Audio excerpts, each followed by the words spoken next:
here's Ed Bernstein. My guest today is legendary musician, musical director, agent, writer, author, drummer, Bobby Morris.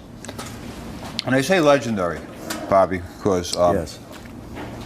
I've been living in Vegas for, well over 40 years. Yes.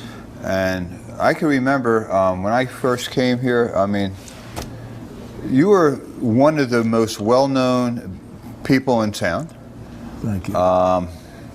Thank you. Even before I moved here in the 70s, and then we were talking before the show, in 1970 itself, before the Westgate was Bally's, and before it was the Hilton, before any of that, it was the International, owned built by Kirk Kerkorian, and it's where Elvis really put the International on the map by performing there, right? Yes. And you were the musical director. Yes. How did that ever happen? How did you get to work for Elvis?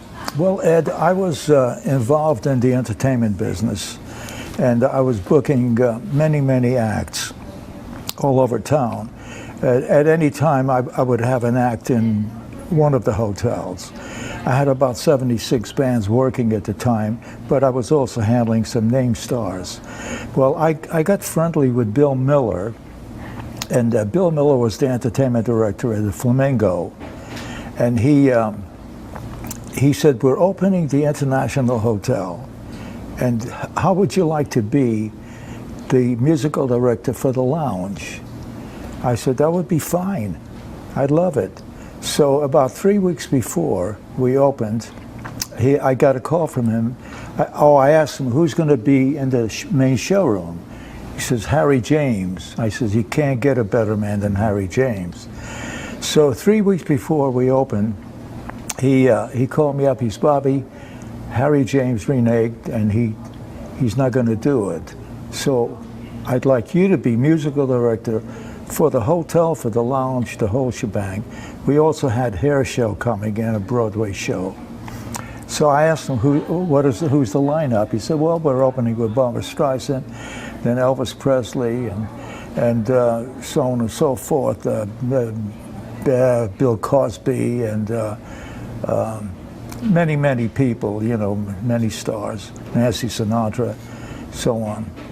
So when we opened up, of course, I was a drummer, and I hadn't played for a long time, but I was involved in business and booking shows all over town and wherever. So I took some lessons at UNLV, conducting lessons.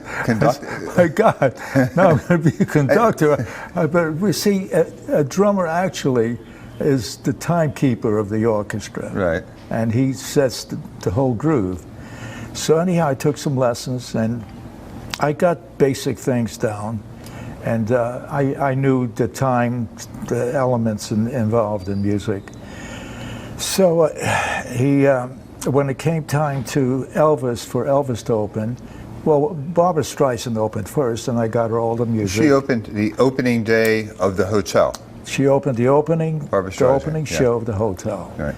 So when and that went very well, but not as well as they expected her to do, because it's in the book. She's a little shy as a performer. Right? She was shy, and she was kind of knocking the decor and different things, and the press picked up on it. So anyhow, but Elvis Presley was opening next, and his Colonel Parker, his manager, came and got me. He said, Bobby, I know you're musical director of the hotel, but I would like you also to be personal conductor for Elvis, and we will pay you an extra amount for that. So I said, well, that's wonderful. And then I proceeded to go to Hollywood. They flew me to Hollywood to meet Elvis.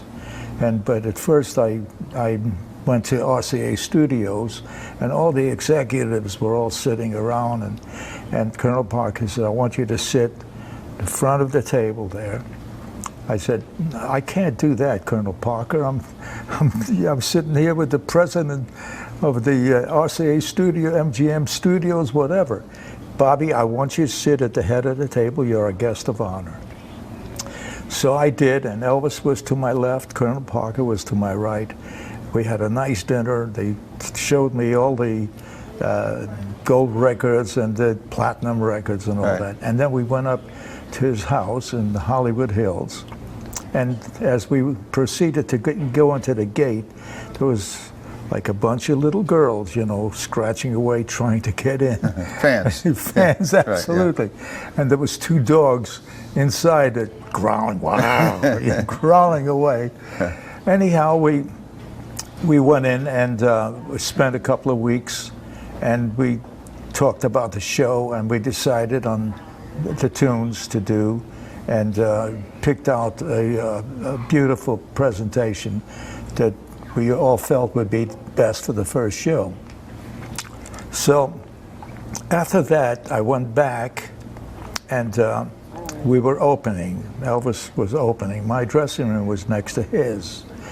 So as we're walking towards the dressing room, Elvis said, "Who's out there?" And by the way, Kurt Kerkorian asked me to be a host and greet the people coming in.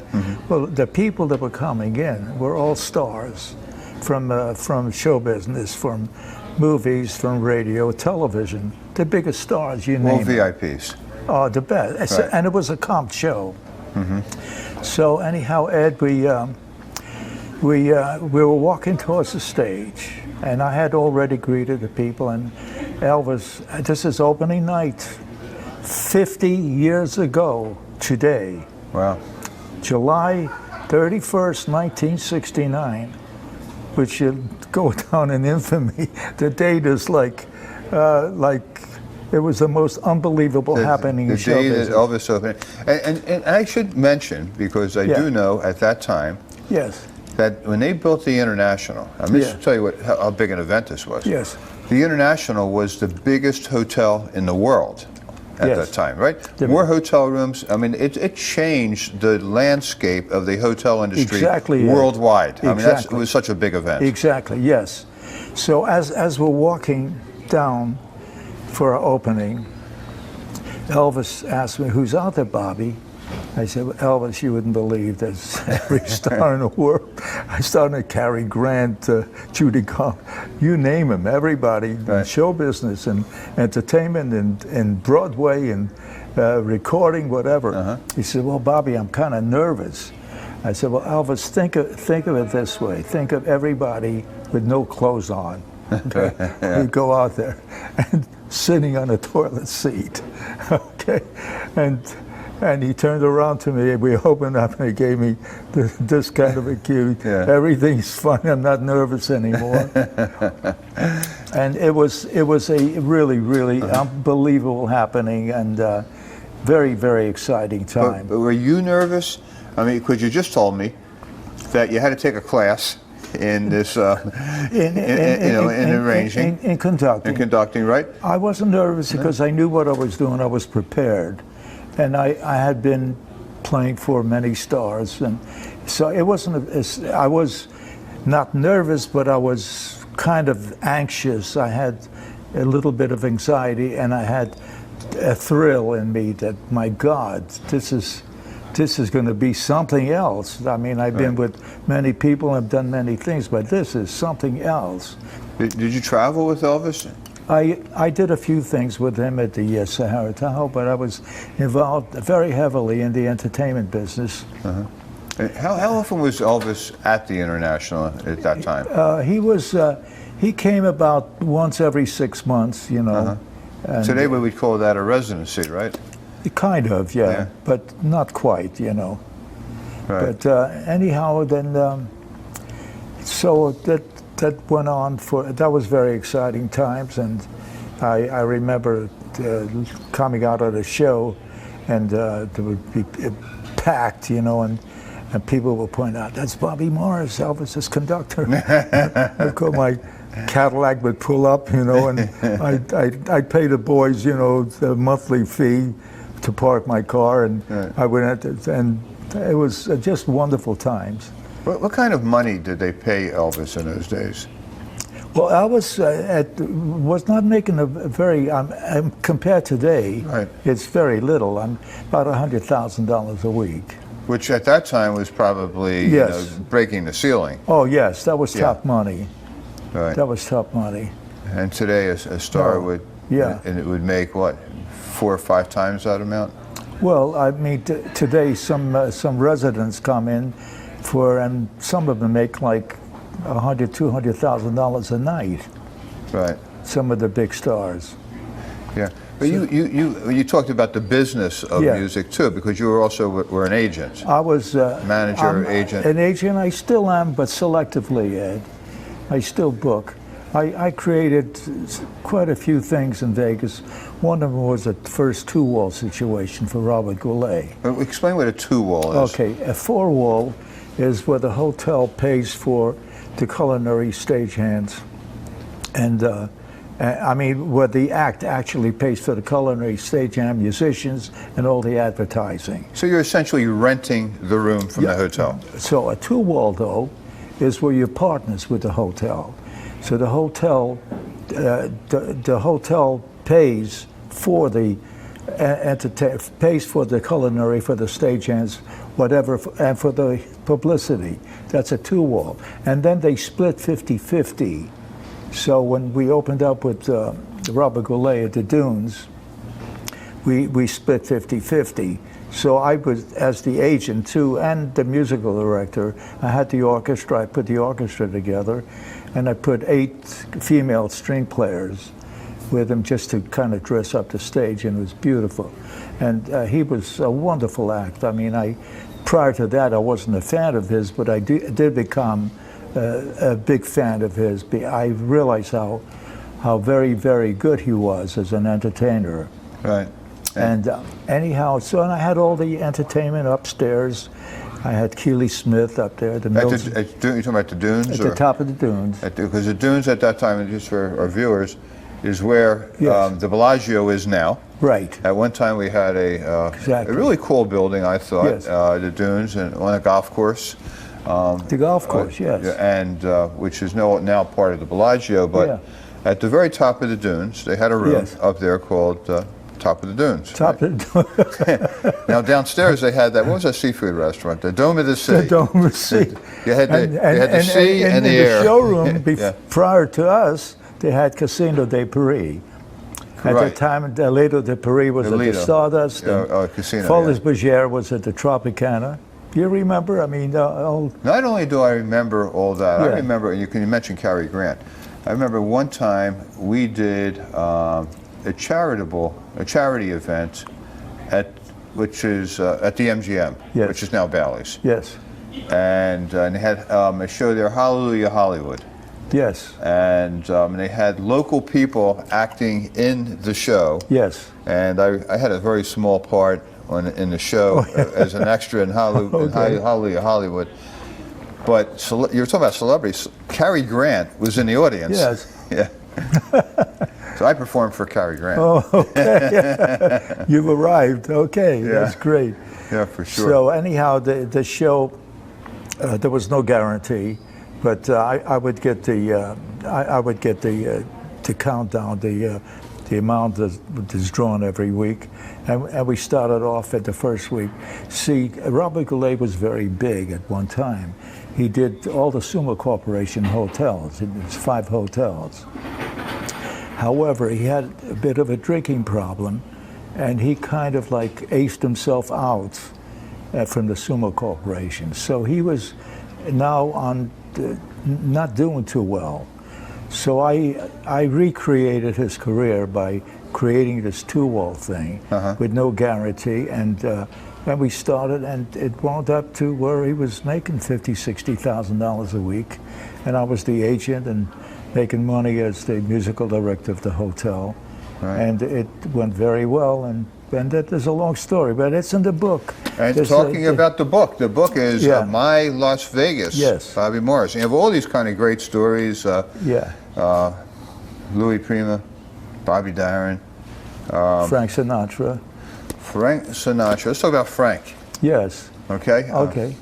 Frank was also a staple in Las Vegas at multiple hotels, right? Yes. Where was he performing? Was he at the Desert Inn at that time? Or where was Frank Sinatra was in quite a few hotels at the time. Sands? Yeah. Yeah, he was at the Sands for Jack and Trotter. He was Jack and Trotter's boy. Right. And my secretary became Eleanor Grosso, was kind of his right-hand man at the Sands at the time. Anyhow, but everything is in the book, and I have like stories about the story I have about Frank Sinatra is right. I was with Bobby Darin doing some dates in Florida, Miami, and Frank Sinatra was next door at the Fontainebleau.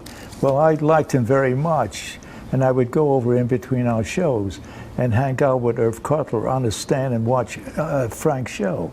Well, lo and behold, Irv got sick, and I wound up as playing for Sinatra, Jilly Rizzo. Remember Jilly Rizzo? I remember Jilly Rizzo for sure. Who doesn't? And you played drums for. Yes. And the musical director at that time for Sinatra was who? Bill Miller. Bill, right. Yeah.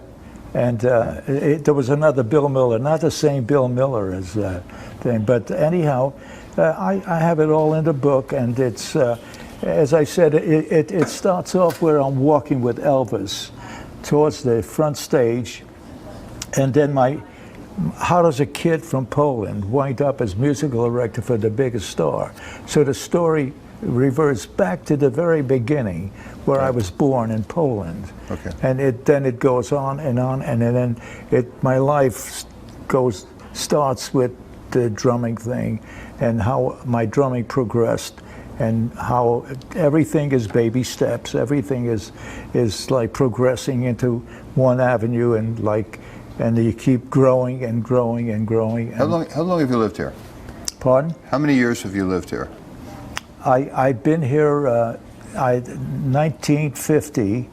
I came here October 1950, so it'll be almost 70 years. So here's a man who knows Vegas probably better as well as anybody, and all these stories, some wonderful stories in here, not only about Las Vegas, but these entertainers and about this incredible life that Bobby Morris has had. I mean, you've seen it all, and you can get the book, I'm sure, at Amazon. Amazon.com. Yeah. Yes, and the Rob Wallace also is that I want to thank him, Hudson Music, the publisher, Okay. for giving us a shot and believing in us. And it turned out like absolutely wonderful that he, the book is now like out of 31 reviews, it got 31 5-stars. All right. And it came out as #1.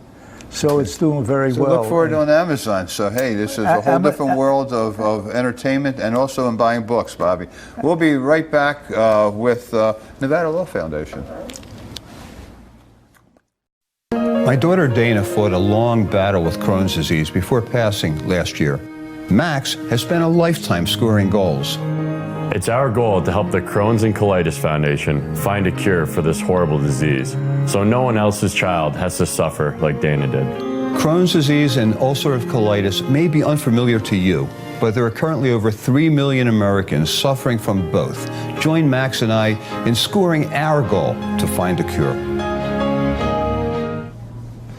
We're back, and October the 5th at 7 o'clock at the Mob Museum, there's a very special event put on by the Clark County Law Foundation. And with me to talk about that is Alexis Brown, a prominent attorney in town, and Riley Tan. Riley, R-Y-L-E-E. Very cool way of spelling your name. Thank you. But you have a program, Trial by Peers.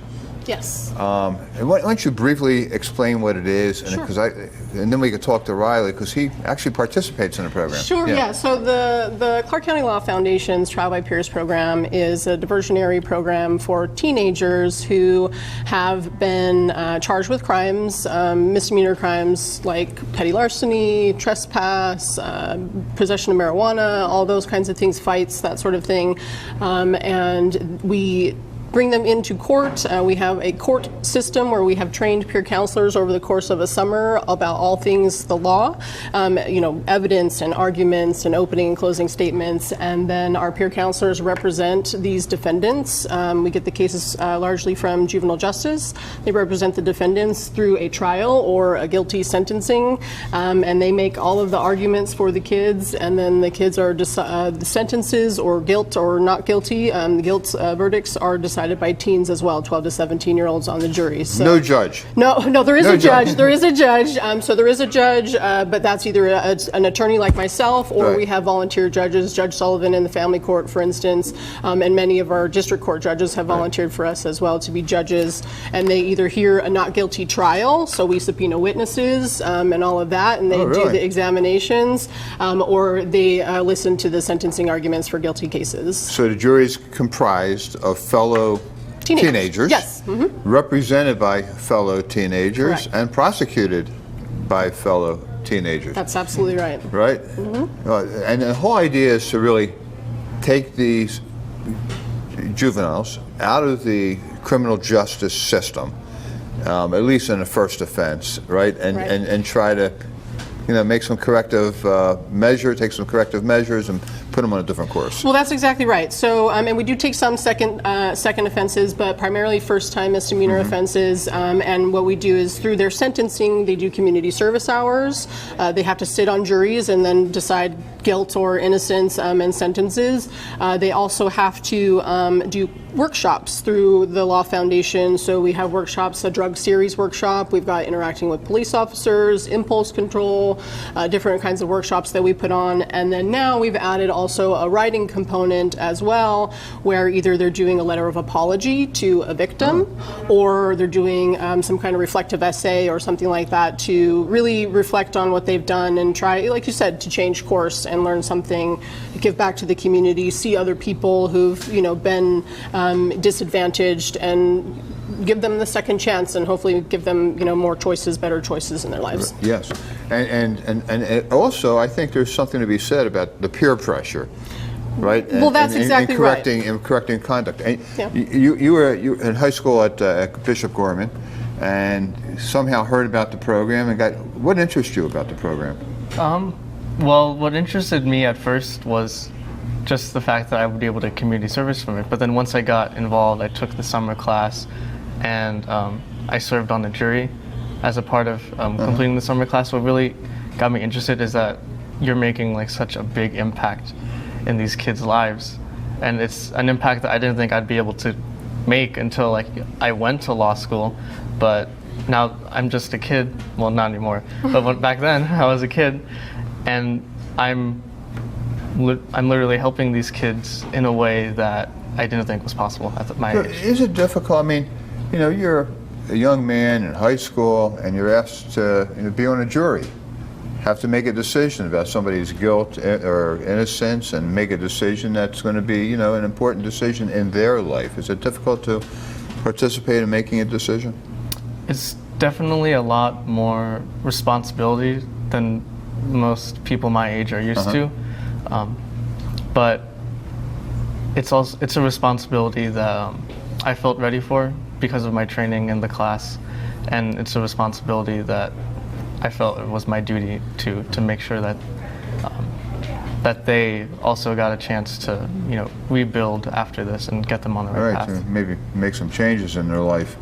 And as a result of being involved in this program, now you're thinking about law school. Oh, definitely, right? For sure. Law. Yeah, when I got involved, it was kind of on the back burner, but now it's definitely something I want to do with my life.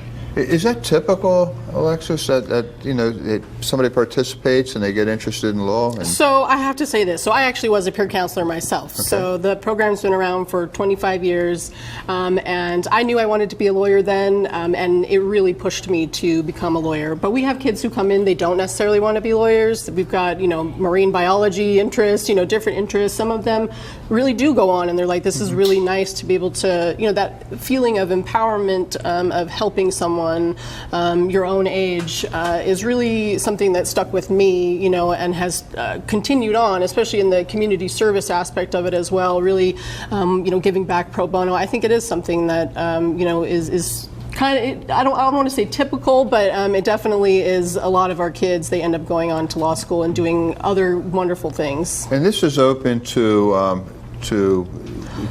teenage, what, 12 to 17? 12 to 17, yeah. Also, all 12 to 17-year-olds, they can participate on a jury without any experience in the program. And then we have our summer course every year where they can apply to be to take the course and become a peer counselor. And how did teenagers or their parents, you know, find the program? So we have a website, clarkcountylawfoundation.org. We also have our Instagram and our Facebook as well. You can just search Clark County Law Foundation. We're all over the internet now.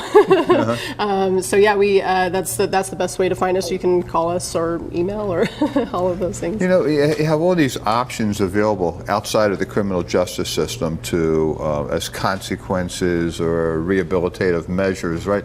And you mentioned one, letters of apology and that type of thing. What's the most unusual one that you have come up with?